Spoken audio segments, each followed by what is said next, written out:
Halo. Halo.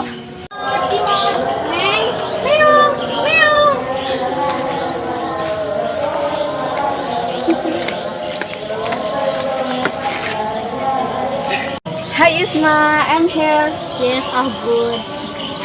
Whatever you say, I'm to be worried. Yes, my cat Chimot has been missing morning and so that's very kind of me. Yeah.